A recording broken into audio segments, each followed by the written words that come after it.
আমাদের বয়স কম হতে পারে, আমরা হাসিনার মসনদকে পর্যন্ত কাঁপিয়ে দিয়েছি। আমরা কখনো মাথা নোয়াবার নয়, আমরা আসছি হুমকি দামকিকে উপেক্ষা করে বিজয় ছিনিয়ে আনার জন্য। আমরা আনছি এই দ্বীপের মানুষকে পরিবর্তনের ছোঁয়া দেওয়ার জন্য। আমরা আসছি আপনাদের হয়ে কথা বলতে, আপনাদের জন্য লড়তে।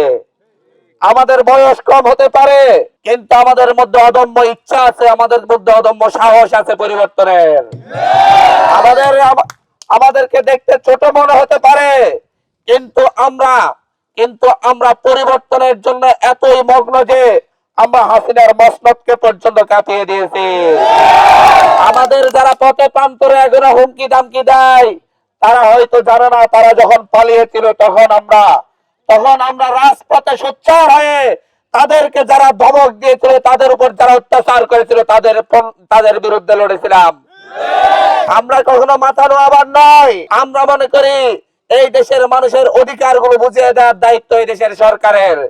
ঠিক একইভাবে মনে করি এই দ্বীপের প্রত্যেকটা মানুষের অধিকার ফিরিয়ে দেওয়ার দায়িত্ব সরকারের। এই জায়গা থেকে আমরা আমাদের ফেরিকে ভিক্ষা হিসাবে আনি না, আমরা আমাদের অধিকার হিসাবে এনেছি।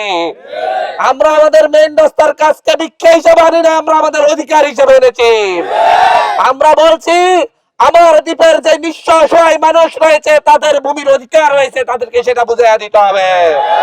আমি বলছি ব্যারাকে থাকা মানুষের অধিকার নয়, ব্যারাকে রেখে রেখে, প্রকল্পে রেখে রেখে এই দ্বীপের মানুষকে আরো বেশি অসহায় করে তোলা হয়েছে, এই দেশের মানুষকে জিম্মি করা হয়েছে।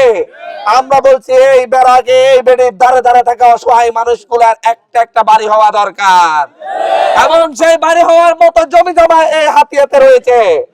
আমরা সেই জমিগুলা সুষম বন্টনের মধ্য দিয়ে এই হাতিয়ার মানুষকে পরিবর্তনের ছোঁয়া দিতে চাচ্ছি। আমরা বলছি অর্থনীতি পুনরুদ্ধারের কথা।